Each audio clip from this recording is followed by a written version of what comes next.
नमस्कार दोस्तों, सवाल जवाब में आपका फिर से स्वागत है। आज का सवाल है, भारत का सबसे बड़ा धंधा क्या है? जिसका जवाब दिया है शिवम त्रिपाठी जी ने।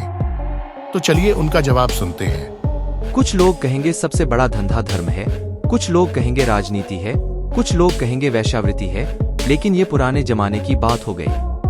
आधुनिक भारत का एक धंधा ऐसा है जो आजकल बहुत ही फल फूल रहा है, और वो है मोटिवेशनल स्पीकर।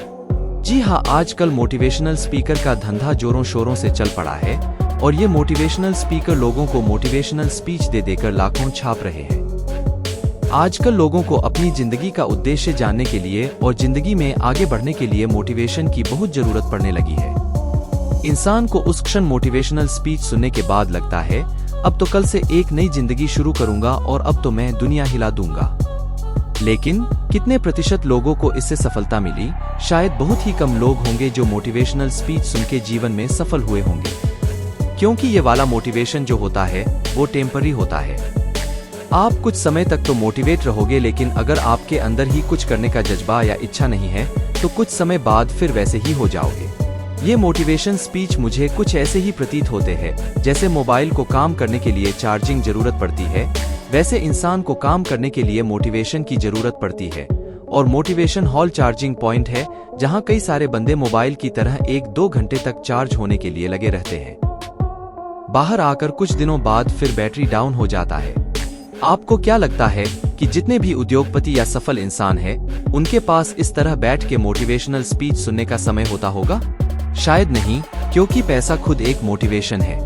वो कुछ समय देते हैं किताबों को, क्योंकि मोटिवेशनल स्पीकर जो होते हैं वो खुद इन्हीं किताबों को पढ़कर आपको ज्ञान दे रहे होते हैं। एक वीडियो देख रहा था जिसमें किसी ने मोटिवेशनल स्पीकर से अपनी समस्या का समाधान पूछा, तो उसने मूल सवाल का जवाब न देकर बातों को गोल गोल घुमाकर उसे बोल दिया कि आपको आपकी समस्या का समाधान मिल गया होगा।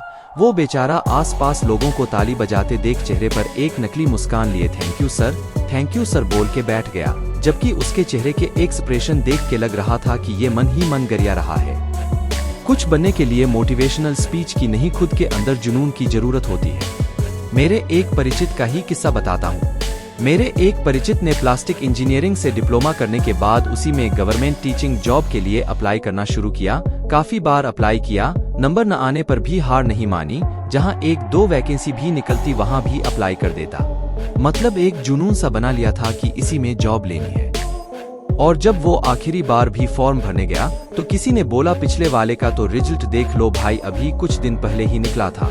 देखा तो उसका नंबर आ चुका था। उसे देख मैंने सोचा वाकई ये होता है सेल्फ मोटिवेशन। हमारे जितने भी महापुरुष हुए हैं, क्या उनको कभी इस तरह से मोटिवेशनल स्पीच सुन के आगे बढ़ने की जरूरत पड़ी? शायद नहीं, लेकिन आज के लोगों को पीछे से कोई धक्का लगाने वाला चाहिए। और मेरे यहाँ बड़े बुजुर्ग ऐसे लोगों के लिए एक कहावत कहते हैं, अगर मारकूट के मचान पर बैठाओगे तो क्या ये कवे भगा देगा?